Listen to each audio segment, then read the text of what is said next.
오늘 본 말씀은 요한계시록에 기록된 이야기들 중에서 천사와 작은 책에 관한 내용입니다.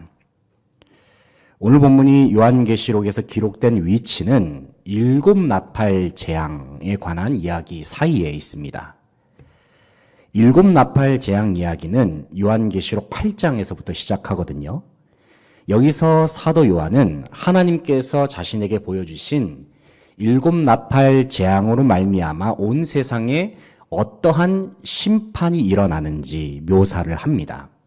그뿐만 아니라 요한은 하나님을 부인하는 악인들이 종국에는 어떠한 결말을 맞게 되는가, 그것도 소개하고 있습니다. 그런데 사도 요한은 일곱 나팔 재앙의 이야기를 차례대로 이어가는 중에, 그러니까 첫 번째 나팔부터 시작해서 두 번째, 세 번째 나팔 쭉 차례대로 이어가는 중에 갑작스럽게 천사와 작은 책에 관한 이야기를 꺼냅니다. 바로 여섯 번째 나팔 그 다음 순서로 그렇게 이야기를 꺼내고 있습니다.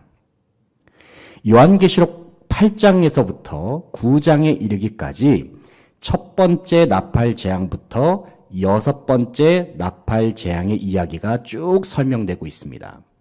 그렇다고 한다면 당연히 여섯 번째 나팔 다음 이야기라고 한다면 당연히 일곱 번째 나팔이 소개가 되어야 하는데, 그 다음 본문으로 갑작스럽게 천사와 작은 책을 주제로 하는 새로운 이야기가 등장을 합니다. 왜 하나님께서 이 이야기를 우리에게 주셨을까요? 사도 요한을 통해서. 왜냐하면 천사와 작은 책 사건은 일곱 번째 나팔 재앙 이전에 발생할 일이었기 때문입니다. 그렇다면 하나님께서는 왜 일곱째 나팔 재앙이 일어나기 전에 이처럼 새로운 사건을 계획하고 계셨을까요?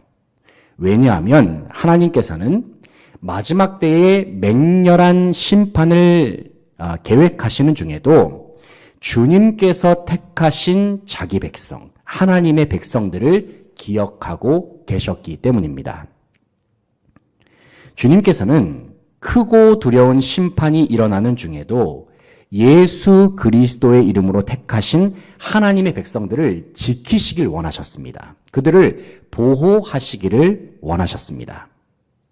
사실 우리가 요한계시록에 기록된 심판의 내용을 읽어보면 누가 보더라도 큰 두려움과 불안감에 사로잡힐 일들이 장차 벌어질 것임을 우리는 본문을 읽으면서 확인할 수가 있거든요.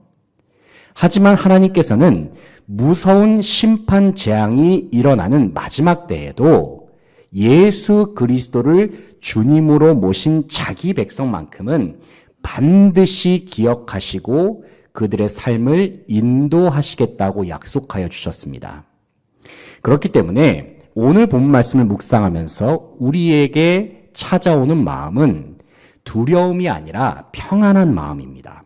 불안함이 아니라 담대한 마음을 하나님께서는 우리에게 주시길 원하십니다. 왜냐하면 하나님께서는 모든 사람들이 두려워할 만한 상황 속에서도 주님의 백성들만큼은 반드시 지켜주실 것이기 때문입니다. 하지만 하나님께서는 마지막 때를 맞이하는 주님의 백성들이 마땅히 준비해야 할 것이 있다 말씀하십니다. 그리고 주님의 백성들이 감당해야 할 의무가 있다고 또한 말씀하고 계십니다. 그것이 무엇이냐면 마지막 때를 살아가는 성도들은 하나님의 말씀을 언제나 그들의 심령 속에 가득 채우고 있어야 한다는 사실입니다. 왜 그렇게 해야 할까요? 왜냐하면 말씀이 우리의 심령 속에 가득 채워질 때에 우리는 마지막 때에 진정 승리하면서 살 수 있기 때문입니다. 말씀으로 우리의 심령을 가득 채우면 우리는 주님의 뜻을 분명히 깨달아 알 수 있습니다. 말씀으로 우리의 심령을 가득 채우면 말씀이 주는 능력으로 말미암아 우리는 세상 유혹을 이기면서 살 수 있습니다. 그리고 말씀으로 우리의 심령을 가득 채우면 그때부터 우리는 이 세상 속에서 복음을 증거하는 삶으로 나아갈 수 있습니다. 오늘 본 말씀을 보면은 강력한 힘을 가진 한 천사가 하나님의 말씀이 담긴 작은 두루마리를 들고 있는 모습이 나옵니다. 여기서 두루마리는 참 진리 되시는 하나님의 말씀을 상징합니다. 본문을 계속해서 읽어보면은 그 두루마리가 사도 요한에게 주어지는 과정이 그려지고 있습니다.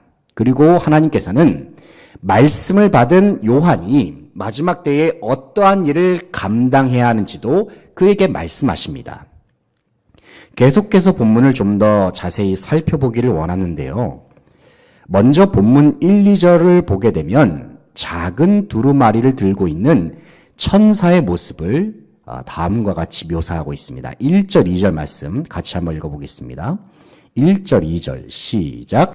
내가 또 보니 힘센 다른 천사가 구름을 입고 하늘에서 내려오는데 그 머리 위에 무지개가 있고 그 얼굴은 해 같고 그 발은 불기둥 같으며 그 손에는 펴놓인 작은 두루마리를 들고 그 오른발은 바다를 밟고 왼발은 땅을 밟고. 아멘. 1절을 보면 우리는 천사가 가진 힘과 능력이 얼마나 강력했는가를 짐작할 수가 있습니다. 1절을 보면은 그 천사가 어떤 존재인가를 묘사해주는 다양한 단어들이 나오거든요. 1절 중간 부분을 보시게 되면 구름, 하늘, 무지개, 해, 불기둥이란 단어들이 이어집니다. 방금 제가 열거한 단어들은 하나님의 영광과 관련된 단어들입니다. 바로 이 부분을 생각할 때 우리는 본문에 나온 힘센 천사가 하나님으로부터 권세를 부여받은 존재라는 사실을 알 수 있습니다. 이어지는 2절을 보면은 천사는 작은 두루마리를 들고서 오른발은 바다를 밟고 있고 또 왼발은 땅을 밟고 서 있습니다. 여기서 천사가 땅과 바다를 밟고 있다는 것은 하나님께서 그에게 모든 천지 만물에 관한 권세를 위임하셨다라는 의미가 있습니다. 그렇다면 왜 하나님께서는 본문에 등장하는 천사에게 큰 능력을 주셨고 또 그에게 온 세상을 주관할 권세를 주셨을까요? 왜냐하면 하나님께서는 천사를 통하여 온 세상 가운데 주님의 절대적인 말씀을 선포하시기 위해서였습니다. 이 시간 3절 말씀을 같이 한번 읽어보겠습니다. 3절 시작. 사자가 부르짖는 것 같이 큰 소리로 외치니 그가 외칠 때에 일곱 우레가 그 소리를 내어 말하더라. 아멘. 3절을 보면 천사는 두루마리를 들고 온 세상에 하나님의 말씀을 외칩니다. 그런데 천사가 외치는 소리는 마치 사자가 울부짖는 것처럼 우렁찼습니다. 그리고 천사가 큰 소리로 외쳤을 때에 일곱 우레, 그러니까 이제 번개 소리겠죠. 일곱 우레가 그 소리에 화답했음을 성경은 증언합니다. 하나님의 말씀이 큰 소리로 들리고 일곱 우레와 같이 표현되었다는 것은 하나님을 모르는 사람들에게까지도 주님의 말씀이 들렸다는 사실을 의미합니다. 사도 요한은 하나님께서 보여주시는 이러한 광경에 압도되어서 자신이 목격한 모든 것들을 기록하려고 했습니다. 그런데 4절을 보면은 하나님께서는 요한에게 이렇게 말씀하십니다. 일곱 우레가 말한 것을 임봉하고 그 내용을 기록하지 말라 말씀하십니다. 기록하지 말라. 그렇다면 왜 하나님께서는 천사가 세상에 우렁차게 선포한 말씀을 요한으로 하여금 기록하지 말라고 말씀하셨을까요? 왜 그러셨을까요? 왜냐하면 하나님의 진리, 하나님의 복음은 마치 비밀과도 같은 속성이 있다는 사실을 알려주시기 위해서입니다. 다시 말해서 하나님의 말씀이 온 세상에 우렁차게 선포되었다 하더라도 정작 세상 사람들은 그 말씀을 잘 깨닫지 못한다는 것입니다. 이미 하나님의 말씀과 주님의 뜻은 온 세계의 역사와 만물의 이치 가운데 드러났습니다. 하지만 정작 많은 사람들은 그것을 깨닫기는커녕 발견하지 못하는 경우가 태반이더라는 사실입니다. 그렇다면 우리는 한 가지 질문을 가질 수도 있습니다. 그것은 하나님의 말씀은 주님을 알지 못하는 사람들에게는 계속해서 비밀로 남을 수밖에 없는가? 라는 질문입니다. 더 나아가서 어떤 사람들은 이런 질문을 품을 수도 있습니다. 하나님께서 이 세상 사람들이 말씀을 깨닫는 것을 좋아하지 않으시는가? 이런 생각을 할 수도 있습니다. 그러나 이러한 질문은 하나님에 대해서 잘못 알고 있을 때에 생겨날 수 있는 질문입니다. 왜냐하면 하나님께서는 이 세상 그 누구보다도 하나님을 알지 못하는 사람들이 주님께로 돌아오는 것을 기뻐하시기 때문입니다. 하지만 문제는 세상 사람들을 구원할 수 있는 복음은 아직까지도 많은 사람들에게는 마치 비밀과도 같다는 사실입니다. 그렇다면 하나님의 말씀, 즉 예수 그리스도에 관한 복음이 계속해서 세상 사람들에게 비밀과도 같다면 대체 복음은 온 세상에 그리고 주님을 알지 못하는 불신자들에게 어떻게 전파될 수 있을까요? 오늘 본 말씀에서 주님께서는 우리에게 분명히 말씀하십니다. 그것은 복음은 바로 하나님의 말씀을 받은 증인들, 복음 전파자들, 다시 말해서 하나님께서 세우신 그리스도인을 통하여 드러난다는 사실을 말씀하십니다. 본문 11절을 보면은 천사가 사도 요한에게 복음 전파의 사명에 관해서 다음과 같이 말씀합니다. 11절 말씀 같이 한번 읽어보겠습니다. 11절 시작. 그가 내게 말하기를 내가 많은 백성과 나라와 방언과 임금에게 다시 예언하여야 하리라 하더라. 아멘. 11절을 보면 그가 내게 말하기를 내가 많은 백성과 나라와 방언과 임금에게 다시 예언하여야 하리라 말씀합니다. 이 말씀은 하나님의 말씀을 받은 자들, 다시 말해서 예수의 복음으로 말미암아 구원을 받은 자들은 주님 다시 오시는 그날까지 어떠한 사명을 감당해야 하는가를 보여주는 매우 중요한 말씀입니다.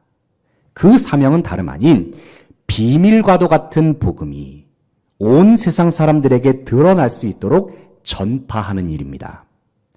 세상 사람들이 듣든지 아니 듣든지 상관없이 모든 그리스도인들에게는 온 세상 사람들에게 생명의 복음을 전파해야 할 막중한 사명이 있습니다. 하지만 이 세상의 복음을 전파하는 것은 그냥 되는 일이 아닙니다. 여기에는 반드시 준비 과정이 필요합니다. 그 준비 과정은 하나님의 말씀으로 충만케 되는 과정이고 하나님의 말씀으로 훈련되는 과정임과 동시에 하나님의 말씀이 우리의 삶 속에서 능력으로 나타나는 과정입니다. 우리는 오늘 본 말씀에 기록되어 있는 천사가 요한에게 일러준 말씀을 통해서 이 땅에서 복음을 전파해야 할 성도들이 준비해야 할 것이 무엇인지를 확인할 수 있습니다. 이 시간 다 함께 말씀을 묵상하면서 어지러운 이 세상 속에서 진정한 그리스도인, 능력 있는 복음 전도자로서의 사명을 다시 한번 확인하고 또 결단할 수 있는 저와 여러분 되시기를 소망합니다. 첫 번째 준비 과정은 하나님의 말씀을 받는 것입니다. 한번 따라서 해볼까요? 하나님의 말씀을 받는 것. 8절 말씀을 같이 한번 읽어보겠습니다. 8절 시작. 하늘에서 나서 내게 들리던 음성이 또 내게 말하여 이르되 내가 가서 바다와 땅을 밟고 서 있는 천사의 손에 펴놓인 두루마리를 가지라 하기로. 아멘. 8절을 보면 하늘에서 들려오는 음성이 사도 요한에게 천사의 손에 펴놓인 두루마리를 가지라 말씀합니다.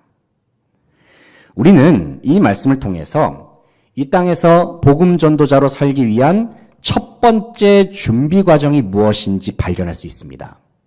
그것은 가장 우선적으로는 하나님의 말씀을 먼저 받아야 한다는 것입니다.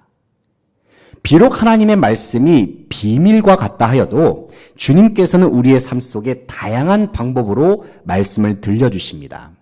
먼저 하나님께서는 우리에게 기록된 말씀인 성경을 주셨습니다. 우리는 성경을 통하여 말씀을 들을 때에는 성경을 통독하기도 하고 암송하고 또 묵상하는 것과 같은 여러 가지 방식을 활용할 수가 있습니다. 또 우리는 목회자들을 통한 설교나 여러 신앙 서적을 통해서 하나님의 말씀을 들을 수 있습니다. 그래서 우리는 여러 설교자들이나 저자들을 통해서 선포되고 해석된 하나님의 말씀을 들을 수 있습니다. 그리고 어떤 경우에 우리는 주님께서 우리의 마음속에 직접 들려주시는 음성을 통해서 하나님의 말씀을 접하기도 합니다. 우리가 어떠한 방식으로 말씀을 듣던지 간에 가장 중요한 것은 우리는 하나님의 말씀과 끊임없이 만나야 한다는 사실입니다. 8절의 하반절을 보면 하늘에서 들려오는 음성이 사도 요한에게 이렇게 말합니다. 내가 가서 바다와 땅을 밟고 서 있는 천사의 손에 펴놓인 두루마리를 가지라. 여기서 두 개의 동사를 주목해서 보시기 바랍니다. 내가 가서 그리고 가지라라는 동사 두 가지입니다. 여기서 내가 가서라는 동사는 원문적 의미로는 쉬지 말고 부지런히 가라는 의미가 있습니다.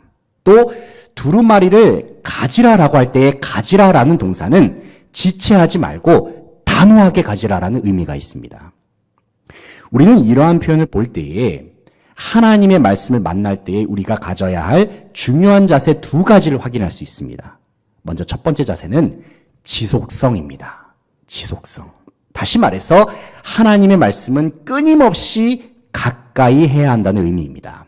그리고 두 번째 자세는 단호함입니다. 우리는 하나님의 말씀을 가지기로 선택했다고 한다면 그것을 방해하는 모든 것들을 과감하게 물리치고 하나님의 말씀을 선택할 수 있어야 한다는 말입니다. 바로 이와 같은 지속성과 단호함으로 말씀을 만나게 되면 우리는 그 다음 단계의 준비 과정에 임할 수 있습니다. 두 번째 준비 과정은 하나님의 말씀을 소화하는 것입니다. 한번 따라서 할까요? 하나님의 말씀을 소화하는 것. 예, 좋습니다. 9절 10절 말씀 같이 읽겠습니다. 9절 10절 시작. 내가 천사에게 나아가 작은 두루마리를 달라 한즉 천사가 이르되 갖다 먹어버리라. 내 배에는 쓰나 내 입에는 꿀같이 달리라 하거늘 내가 천사의 손에서 작은 두루마리를 갖다 먹어버리니 내 입에는 꿀같이 다나 먹은 후에 내 배에서는 쓰게 되리라. 아멘. 9절을 보면 요한은 하늘에서 들려온 음성에 순종해서 천사에게 가까이 나아갑니다. 그리고 천사에게 하나님의 말씀을 달라고 요청합니다. 그랬을 때에 천사는 요한에게 작은 두루마리를 주면서 그것을 갖다 먹어버리라 말씀합니다. 그러면서 천사는 말씀을 받아 먹게 되면 내 배에는 쓰나 내 입에는 꿀같이 달리라 말씀합니다. 요한은 천사의 말에 순종해서 작은 두루마리를 받아서 먹었습니다. 그랬더니 정말 천사의 말대로 입에서는 꿀같이 단맛이 났고 또 배에서는 매우 쓴맛이 느껴졌습니다. 이 장면이 시사하는 바가 무엇일까요? 여기에는 두 가지 의미가 있습니다. 첫 번째 의미는 하나님의 말씀은 달콤하다는 사실입니다. 이것은 하나님의 말씀이 실제적으로 성도의 삶 속에 기쁨을 주고 또 많은 유익을 주는 속성이 있음을 의미합니다.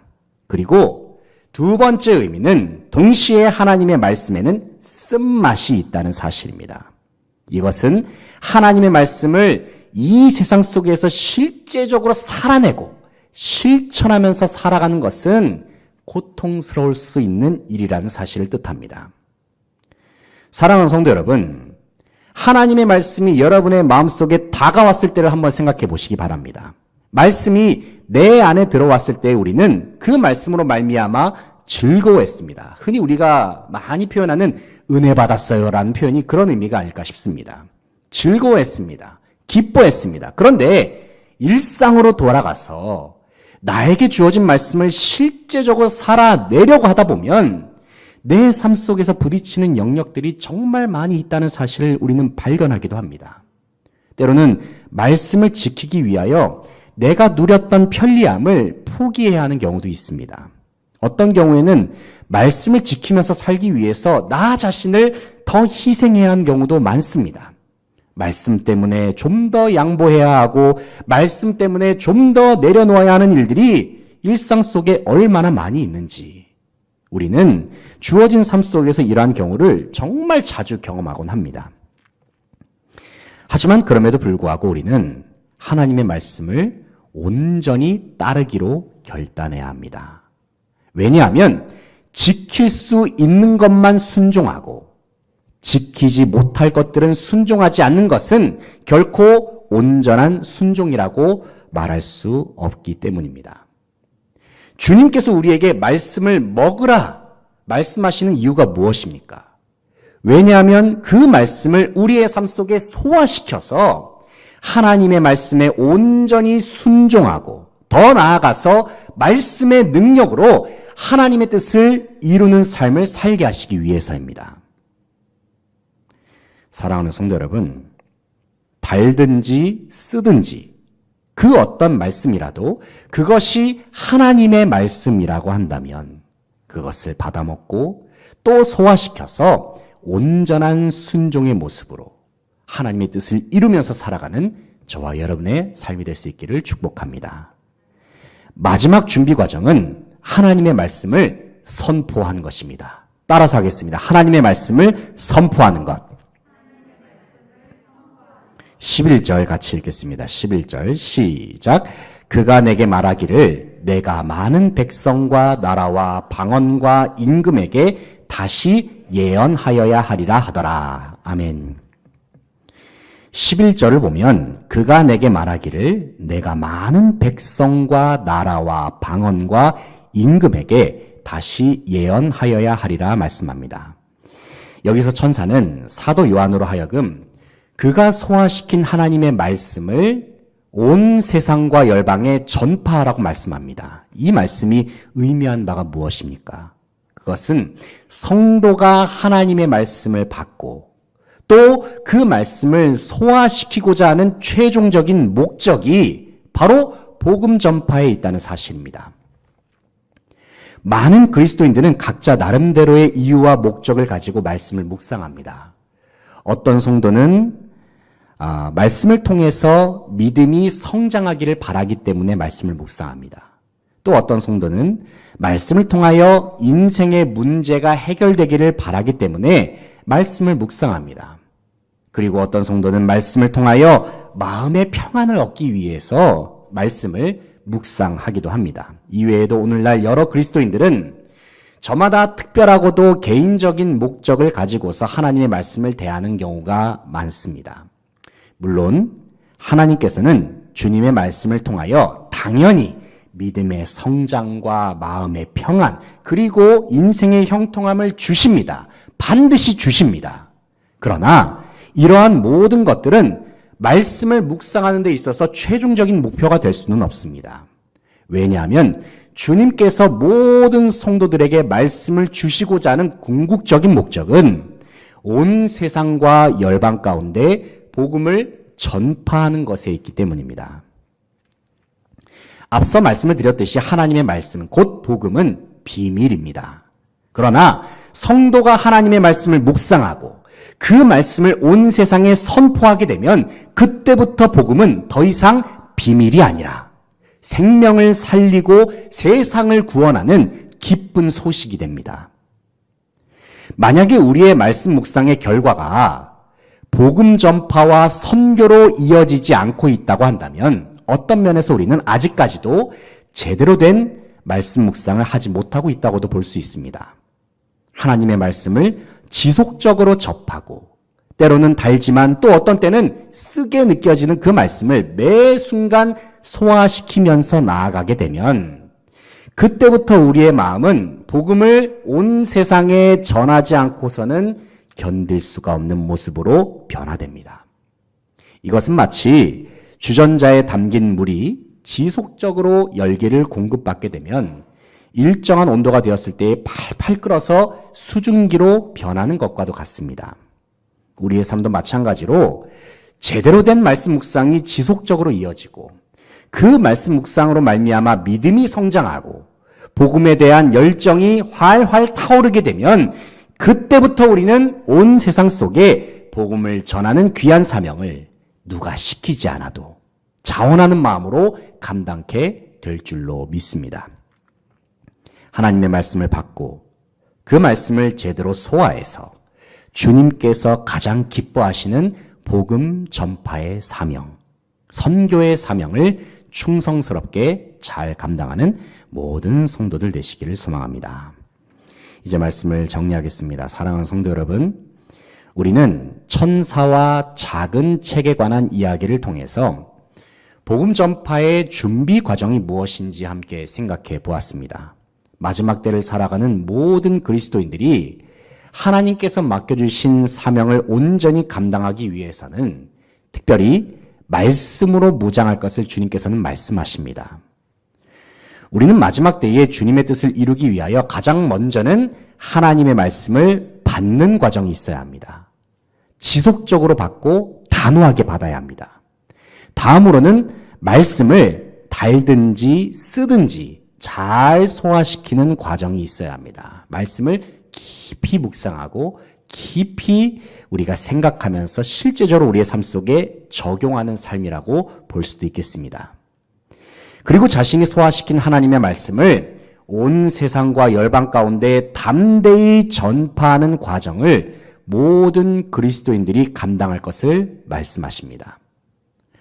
바로 이러한 사명을 성도가 잊지 않으면서 복음 전파의 사명을 잘 감당할 수만 있다면 그때부터 하나님의 말씀은 더 이상 세상 사람들에게 비밀이 될 수 없습니다.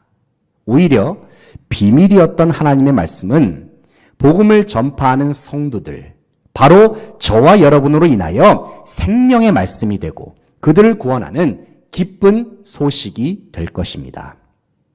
이 사실을 기억하면서 마지막 때를 살아가는 우리 모두가 매일의 삶 속에서 하나님의 말씀을 가까이 함으로 인하여 온 세상에 주님께서 기뻐하시는 뜻을 이루면서 살아가는 모든 수지강상의 성도들 다 되시기를 간절히 바라고 소망합니다.